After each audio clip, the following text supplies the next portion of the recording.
Hello, everyone. We were in court today. Yeah. PEPT continues. More documents being brought to court by the LP party. Those of you asking about Ikpeazu's son, Onyechi Ikpeazu, he was in court today and he led the examination of the first witness, aiding the witness to tender the documentary evidence.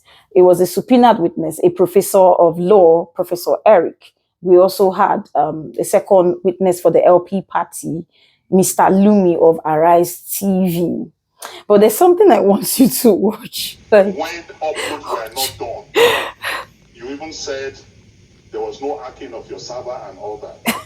And everyone sitting there, whether a Christian or a Muslim, and you know there was problem with uploading your results. Till this minute I'm speaking, many results have not been Okay, I have to cut it here. Did you see that? Very interesting. So now I'm going to tell you that that statement by Dino Melaye is actually backed up by the law. Now, if you check section 64, sub 4, paragraph A and B of the Electoral Act 2022, it states that the INEC chairman, who is the chief returning officer, is expected to announce only results that have been transmitted from the polling units. Also, section 64, sub 6, paragraph A to D, and section 65, sub 1, paragraph C of the Electoral Act 2022 also states that INEC is compelled in cases where there are disputes, complaints, or objections. They are compelled to take reasonable steps to review the collation of these results from the polling units so as to ensure that it is not contrary to the provisions of the law. Don't forget section 83, where I talked about estoppel, the law of estoppel. So what happened in Chatham House? The recorded video was played in court today. I'm going to be talking about all of these things. The polling units, blood results from there, polling units where results did not hold, looking at the mathematical calculations and all of that. So it's going to be really interesting today. Follow me.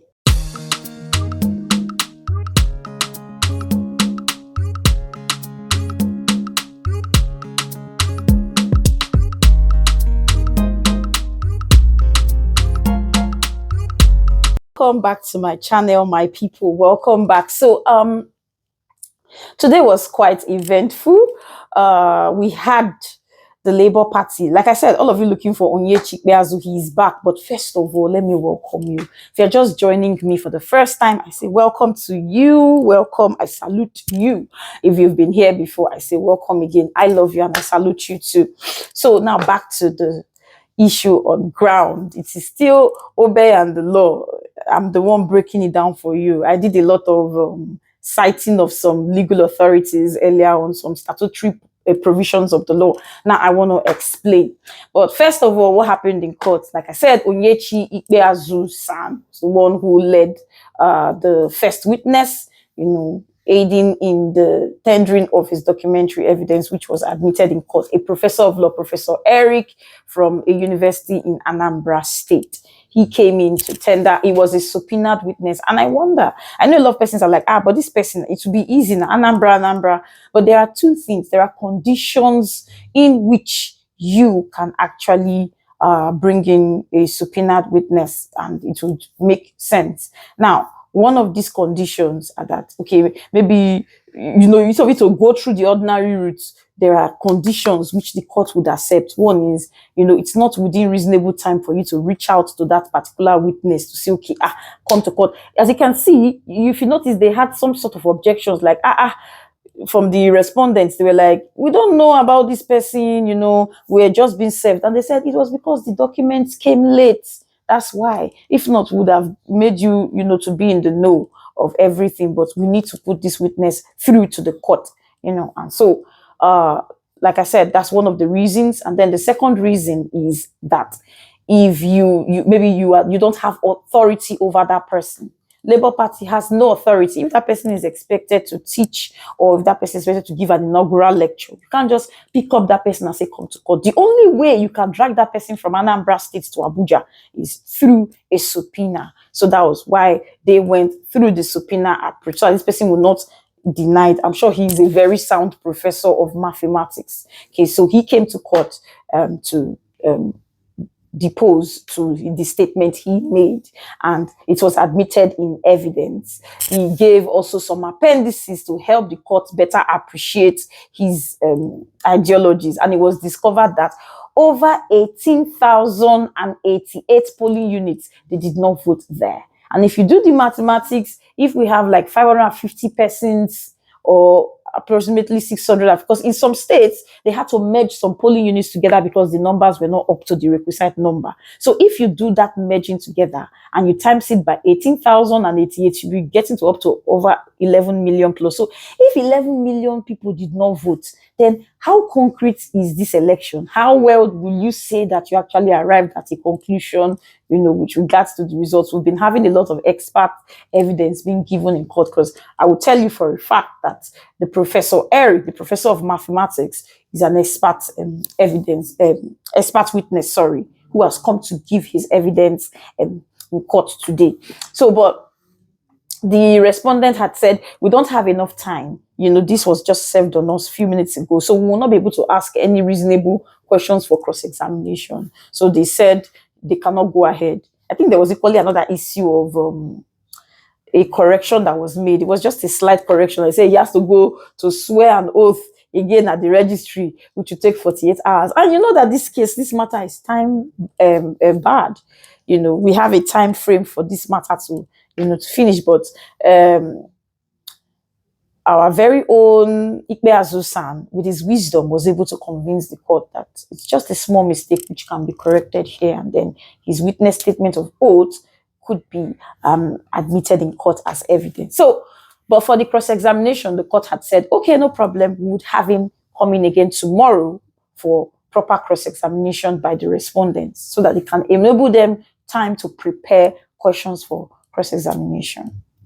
So that was that for the first witness. So for the second witness, somebody from Arise TV, we had Mr. Lumi from Arise TV. So it was a subpoena to the organization. Now, a subpoena can not only be issued to a person, it can be issued to an organization. All the organization needs to do is just to nominate somebody to come and testify, if it is a subpoena ad testificandum, or to provide the requisite documents if it is a subpoena duces tecum. So guess. Can you guess what he was coming to do? Your guess is as good as mine, because he came to tender a flash drive. So it should definitely be a subpoena duces tecum. Okay, so we saw a flash drive and the video was played. Now, this was Chatham House, where our very own INEC chairman, Mr. Mahmood Yakubu, was seen telling everyone that the evidence, or the results, that was announced, he had already done his homework by, having this collation, asking his officials to go and cross-check. So and after they had cross-checked, they have arrived at this valid conclusion that the result that they arrived at is in tandem, or is in pari materia, or is the same, exactly the same with what he has with him to be able to pronounce Tinubu the president of Nigeria.